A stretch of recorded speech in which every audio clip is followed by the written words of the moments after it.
Hi, welcome to Focus Talk.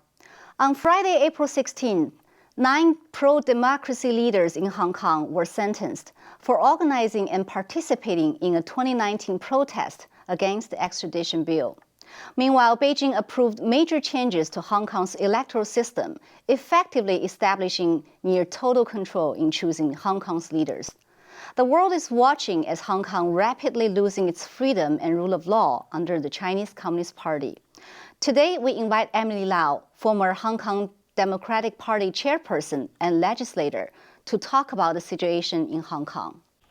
Hi, Emily. Thank you for coming out to our show.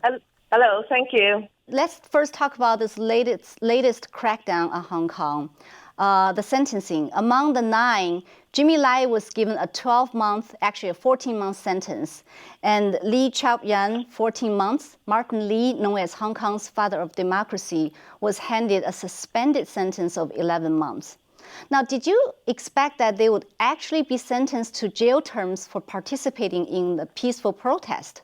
Well, actually, I don't think anyone is really that shocked, because in Hong Kong nowadays, anything is possible. Anything that the Chinese government wants, they will do it. And you kept saying there are 9 activists. In fact, there is a 10th one, Mr. Yang Sum. He was involved in another case. And so total is 10, and Yang Sum got 8 months, but he got a suspended sentence. So it is really very, very distressing that because what they did was they took part in unauthorized assembly, which is assembly without the police permission. And this has happened in the past, and it has only attracted a financial penalty. And but now the judge said the starting point for sentencing is 18 months. That's a lot. And to send people to prison for taking part in very peaceful and non-violent assembly, it's really dreadful. So what's the mood of Hong Kong people now? Are they angry? Are they scared? Well, I think it's everything. And there's also a sign of resignation because they just feel that Beijing, which of course is very powerful, whether it's internationally or in Hong Kong, and so they feel that Beijing can do whatever it likes, whether it is sending activists to prison or arresting people or changing the political system, the electoral rules. They can just do what they like. So some people say, okay, go ahead and do it. But they are very upset. They're very, very annoyed. And, of course, with the pandemic, the police does not allow peaceful demonstration. So people cannot turn out to express their views. But I think some people will be intimidated, but there are those who will continue the struggle. But I certainly hope it will be done in a peaceful and non-violent way. So what do you think this would do to Hong Kong's overall democratic movement? Well, of course, it is a very big blow. And you can say this may be the end of one country, 2 systems. But it's not the end of Hong Kong. Don't say the game is over.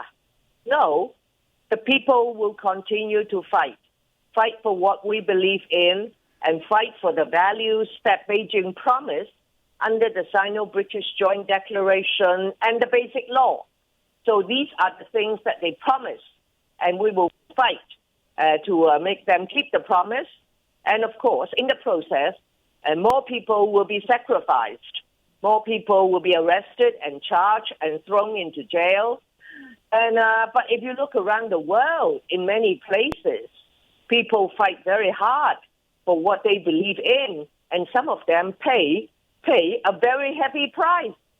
And I think Hong Kong people are no lesser beings, and we will fight, but I insist we should keep the struggle in a peaceful and non-violent way. Yeah, like you said, worldwide it seems like people are fighting for freedom. So I wanted to check with you on another thing, Emily. At beginning of April, Beijing approved major changes to Hong Kong's electoral system. Now, as someone who had served, 25 years in the Legislative Council, you are really a veteran politician in Hong Kong. Tell us what these changes mean to Hong Kong's political system.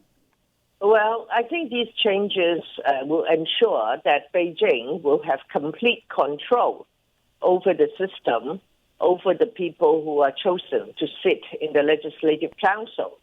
And they insist there will be some opposition voices, and some, maybe 2 or 3 out of 90, because they propose to expand the number of seats in the Legislative Council from the current 70 to go up to 90. But in the current 70 members, half of them are elected by one person, one vote. But in the new council of 90, the directly elected members will go down to 20. And so it's a very small number. And if the Pan-Democrats decide to take part, they may get 3 or 4 seats. So it's 2 or 3 or 4 seats out of 90. And some people will say, gee, wow, that is just some form of decoration. Yeah, I know that you have said in the past that Hong Kong never had democracy, but the Legislative Council is some kind of democratic political system, right? So you're saying that with this new law, there's almost no democratic elements remaining in Hong Kong's current political system. Is that what you're saying? Yeah, well, we've never had democracy, not under British rule and not under Chinese rule. But our system, under one country, two systems, allow us, the people, to enjoy freedoms, personal safety, and the rule of law, and the level of which is much higher, or I should say was much higher than what people in some countries which have periodic elections enjoy. Now that is an irony. We always think, oh, democracy will defend our freedoms and safety.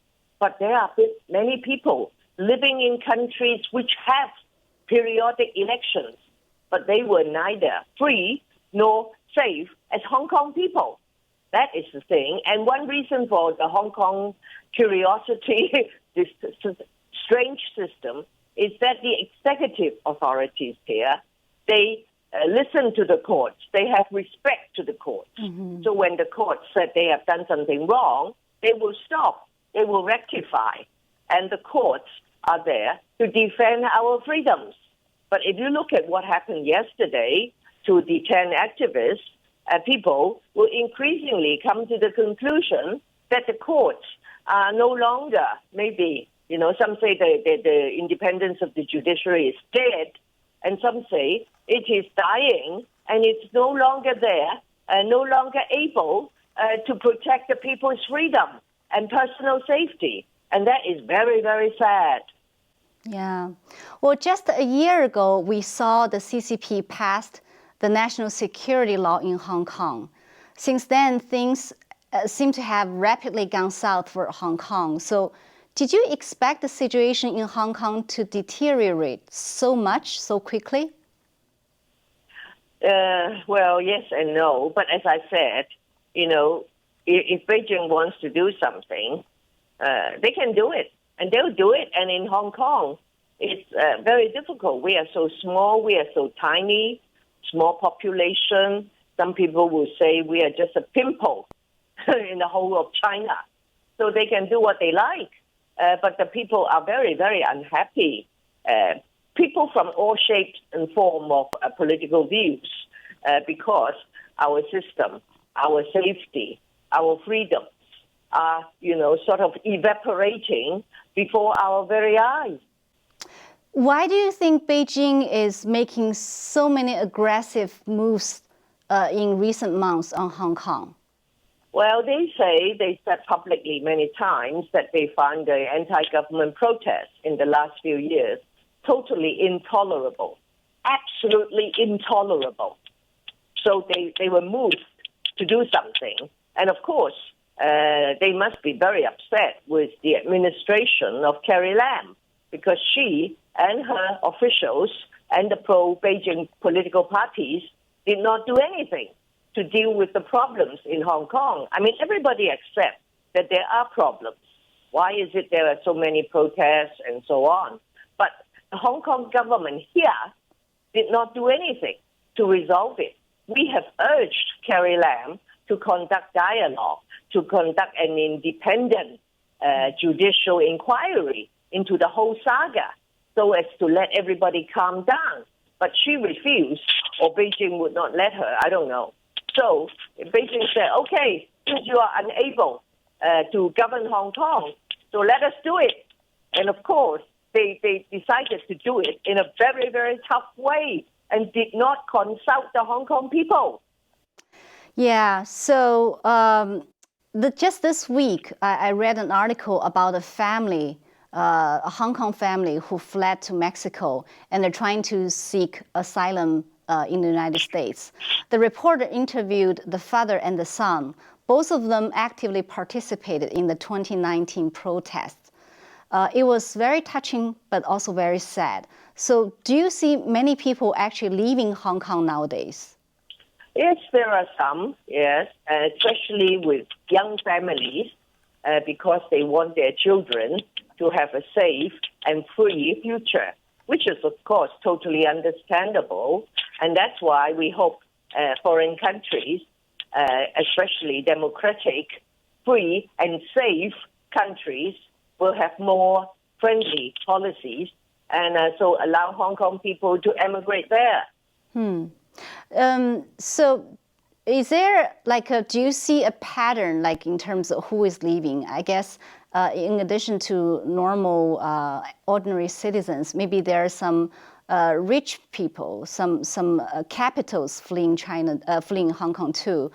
And how will this affect the economy of Hong Kong down the road? Well, I don't think we have too many facts and figures yet about the type of people who are leaving and the money that's leaving. And the government here kept saying that no worries, there's a lot of money here, money is flooding in, maybe a lot from mainland China. And so if some money goes out and a lot of money comes in, then you don't see really a big outflow. So anyway, it is a concern if Hong Kong is just going to be completely dependent on China. But Hong Kong, I hope and I think they want Hong Kong to be an international business and financial center.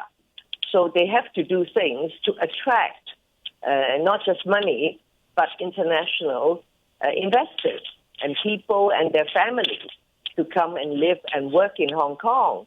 And they have to provide a safe and free environment for these foreigners as well.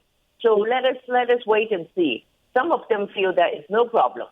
People just love money. If there's money to be made, they will come. But then, of course, many are leaving. So let us wait and see whether local people or foreigners, whether they will just say, oh, I just want to make money. I don't care about freedom or safety. Just make me rich. I mean, is that really true? Well, the father being interviewed in this report, he said that at Hong Kong airport, there are police or maybe government-appointed security people there. They're closely monitoring the flights to UK. That's why they choose to fly to Mexico. What do you make of that? Is the Hong Kong government trying to stop people from flying to UK? Maybe. Actually, I've heard such stories, but I don't have any concrete information. So I really don't know. Everybody is just guessing. Well, if they are there monitoring, then maybe they are seeing whether there are people that maybe they are going after, whether those people are fleeing, and maybe they will arrest them. I don't know. And it is very sad that people who want to fly out of Hong Kong feel so frightened. Yeah. Do you think Beijing's invalidation of the BNO passport actually prevented some people from leaving, from going to UK? I don't think so. Because most Hong Kong people have several passports, and most of them have the Hong Kong passport anyway. If they're the BNO or if they have another passport, I don't think they should have any problem getting out of Hong Kong, and they also have the Hong Kong identity card. I have not heard of any information about people having difficulty. So given the current situation in Hong Kong, would leaving Hong Kong an option for you? Well, I don't have a BNO passport. I have a Hong Kong passport, and I have no plans to go anywhere. And many of my colleagues are all staying here. Look at them. Yesterday, some of my activist colleagues have been sent to prison. Some, of course, are already in prison. Many are already in prison, and some more will be sent because there will be many more trials coming up in the next few weeks, and more people are expected to be sent to jail. And I don't think they have any plans to go anywhere. Well, it's very sad and very dreadful. But I have to ask you this question, Emily. I know you've been asked this question many times, but you were a journalist yourself for many years. And in 1984, you famously raised a question to British Prime Minister Margaret Thatcher about the return of Hong Kong to China. Looking back, certainly. Well, let's first. I'll let you. Could you first quickly tell our audience what was your question and what was her answer? Yeah, well, I asked Margaret Thatcher the following question because I was the Hong Kong correspondent of the Far Eastern Economic Review, and that was in December of 1984. After she went to Beijing to sign the Sino-British Joint Declaration with the former Premier Zhao Ziyang. And I said, Prime Minister, 2 days ago, you signed an agreement with China, promising to deliver over 5 million people into the hands of a communist dictatorship. Is that morally defensible? Or is it really true that in international politics, the highest form of morality is one's own national interest? And her answer? Well, it was a very long answer, but the long and short of it is, well, what do you mean? Britain has done everything for Hong Kong. We have done our best for you. And everyone in Hong Kong is happy with the agreement. Everyone is happy. You may be a solitary exception. Now, if you read George Orwell's book, 1984, solitary exception is the definition for insanity. And that's what Maggie thought of me. And what came to your mind when you heard her answer? Well, of course, I thought she was crazy. Anyway, and she was the Prime Minister. She signed the Joint Declaration already. And most Hong Kong people did not say very much.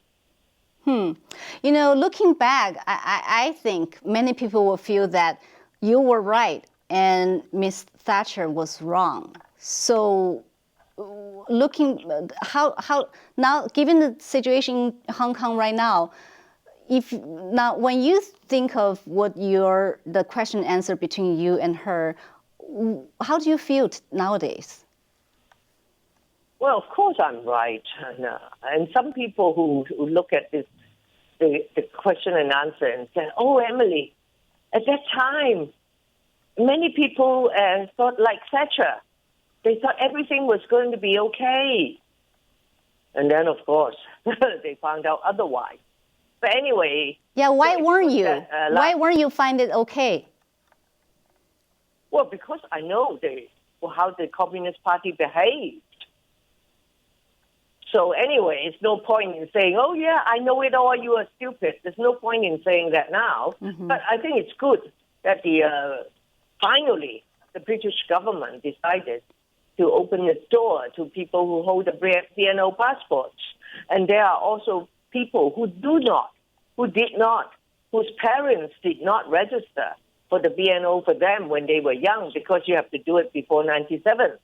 And they are now asking me and others to help them, to urge the British government to do more, to open its door for those who missed the BNO registration. Well, I don't know whether the UK Parliament, Mr. Johnson, will want to visit that. But there are those people who feel quite desperate and feel let down. Well, Emily, you've been a tough and strong political figure in Hong Kong all these years and remain this way even today. What gave you the courage and the spirit to stay strong? Well, I think it is something inside me which said that although I'm just a nobody, but I have my own dignity, and I will not allow anyone or any government to walk all over me. So I will fight. I will do my best to fight back if I have an opportunity, that is. And, well, maybe in so doing, I may have to make some sacrifice. And I may have to pay.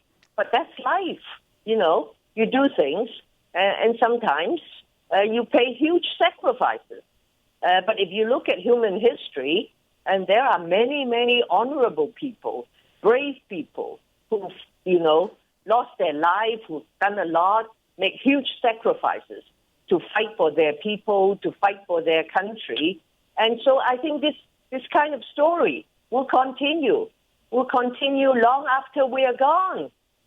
Yeah, there are some things that you said in one past interview that really impressed me.